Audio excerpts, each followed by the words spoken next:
Chapter 7. On the night of the pageant, we didn't have any supper because Mother forgot to fix it.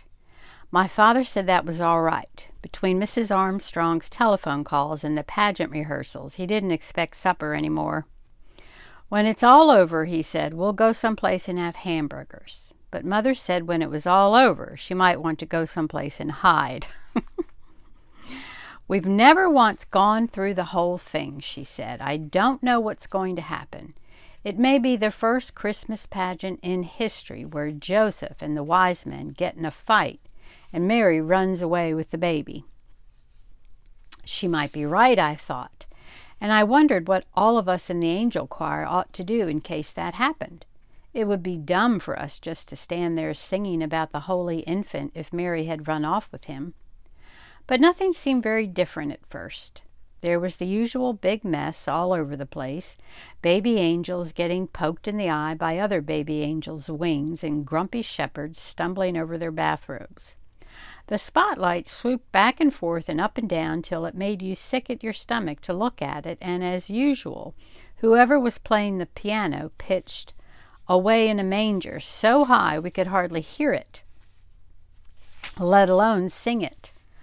My father says "Away in a Manger" always starts out sounding like a closet full of mice. But everything settled down, and at 7:30 the pageant began. While we sang "Away in a Manger," the ushers lit candles all around the church, and the spotlight came on to be the star. So you really had to know the words to "Away in a Manger" because you couldn't see anything, not even Alice Wendelkin's Vaseline eyelids. After that, we sang 2 verses of "O Little Town of Bethlehem," and then we were supposed to hum some more "O Little Town of Bethlehem" while Mary and Joseph came in from a side door. Only they didn't come right away, so we hummed and hummed and hummed, which is boring and also very hard, and before long doesn't sound like any song at all, more like an old refrigerator. I knew something like this would happen, Alice Wendelkin whispered to me. They didn't come at all. We won't have any Mary and Joseph, and now what are we supposed to do? I guess we would have gone on humming till we all turned blue, but we didn't have to. Ralph and Imogene were there all right, only for once they didn't come through the door pushing each other out of the way. They just stood there for a minute as if they weren't sure they were in the right place, because of the candles, I guess, and the church being full of people. They looked like the people you see on the 6 o'clock news, refugees sent to wait in some strange, ugly place with all their boxes and sacks around them. It suddenly occurred to me that this was just the way it must have been for the real Holy Family, stuck away in a barn by people who didn't much care what happened to them. They couldn't have been very neat and tidy either, but more like this Mary and Joseph. Imogene's veil was cockeyed as usual, and Ralph's hair stuck out all around his ears. Imogene had the baby doll, but she wasn't carrying it the way she was supposed to, cradled in her arms. She had it slung up over her shoulder, and before she put it in the manger, she thumped it twice on the back. I heard Alice gasp, and she poked me. I don't think it's very nice to burp the baby Jesus, she whispered, as if he had colic. Then she poked me again. Do you suppose he could have had colic? I said, I don't know, why not? And I didn't. He could have had colic, or been fussy, or hungry like any other baby. After all, that was the whole point of Jesus, that he didn't come down on a cloud like something out of Amazing Comics, but that he was born and lived, a real person. Right away we had to sing "While Shepherds Watch Their Flocks by Night," and we had to sing very loud because there were more shepherds than there were anything else, and they made so much noise, banging their crooks around like a lot of hockey sticks. Next came Gladys from behind the angel choir, pushing people out of the way and stepping on everyone's feet.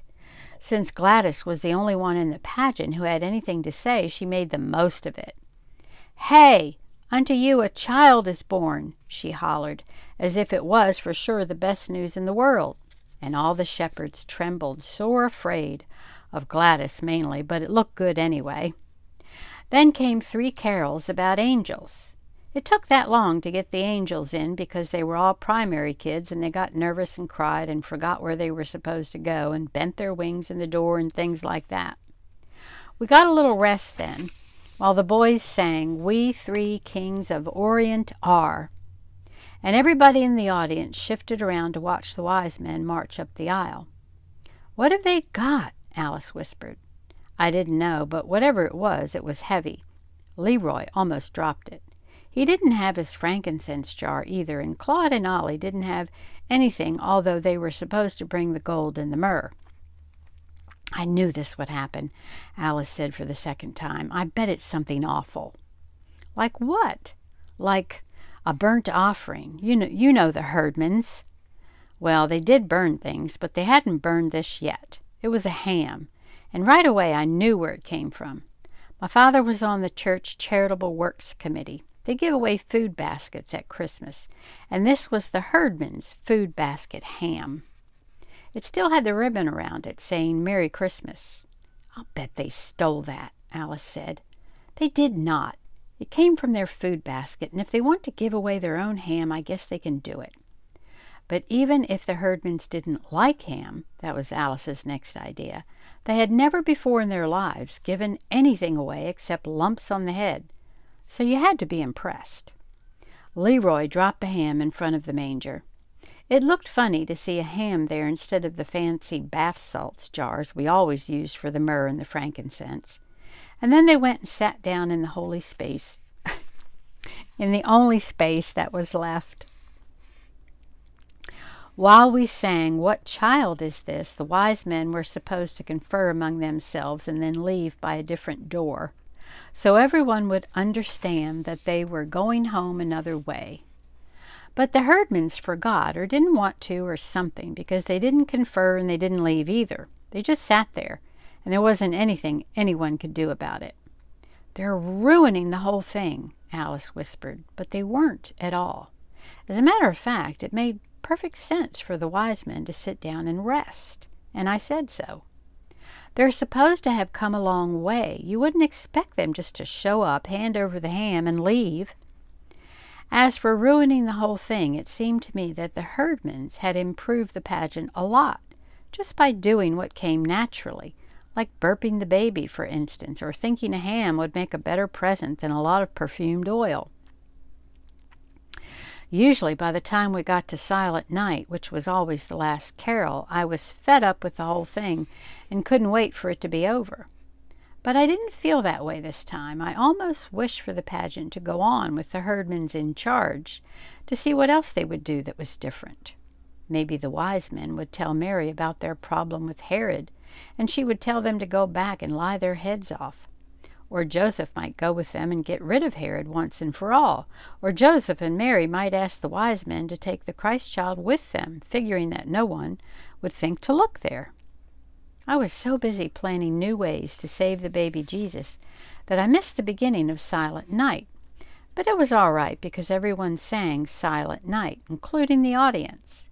We sang all the verses, too, and when we got to "Son of God, Love's Pure Light," I happened to look at Imogene, and I almost dropped my hymn book on a baby angel. Everyone had been waiting all this time for the Herdmans to do something absolutely unexpected. And sure enough, that was what happened. Imogene Herdman was crying. In the candlelight, her face was all shiny with tears, and she didn't even bother to wipe them away. She just sat there, awful old Imogene, in her crookedy veil, crying and crying and crying. Well, it was the best Christmas pageant we ever had. Everybody said so, but nobody seemed to know why. When it was over, people stood around the lobby of the church talking about what was different this year. There was something special, everyone said. They couldn't put their finger on what. Mrs. Wendelkin said, "Well, Mary, the mother of Jesus, had a black eye. That was something special. But only what you might expect," she added. She meant that it was the most natural thing in the world for a herdman to have a black eye, but actually, nobody hit Imogene, and she didn't hit anyone else. Her eye wasn't really black either, just all puffy and swollen. She had walked into the corner of the choir robe cabinet in a kind of daze, as if she had just caught onto the idea of God and the wonder of Christmas.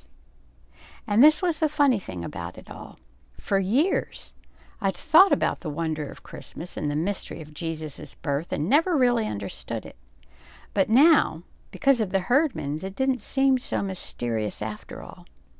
When Imogene had asked me what the pageant was about, I told her it was about Jesus. But that was just part of it. It was about a new baby and his mother and father who were in a lot of trouble. No money, no place to go, no doctor, nobody they knew. And then arriving from the East, like my uncle from New Jersey, some rich friends. But Imogene, I guess, didn't see it that way.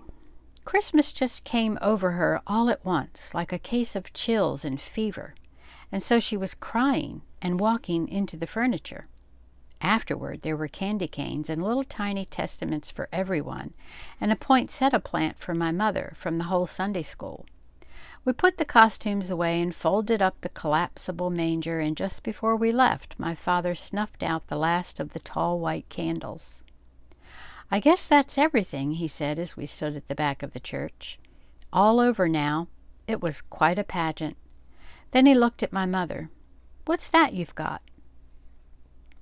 "It's the ham," she said. "They wouldn't take it back. They wouldn't take any candy either, or any of the little Bibles. But Imogene did ask me for a set of the Bible story pictures, and she took out the Mary picture and said it was exactly right, whatever that means. I think it meant that no matter how she herself was, Imogene liked the idea of the Mary in the picture, all pink and white and pure looking, as if she never washed the dishes or cooked supper or did anything at all except have Jesus on Christmas Eve. But as far as I'm concerned, Mary is always going to look a lot like Imogene Herdman, sort of nervous and bewildered, but ready to clobber anyone who laid a hand on her baby. And the wise men are always going to be Leroy and his brothers, bearing ham. When we came out of the church that night, it was cold and clear, with crunchy snow underfoot and bright, bright stars overhead. And I thought about the angel of the Lord, Gladys, with her skinny legs and her dirty sneakers sticking out from under her robe, yelling at all of us everywhere, "Hey! Unto you a child is born." The end.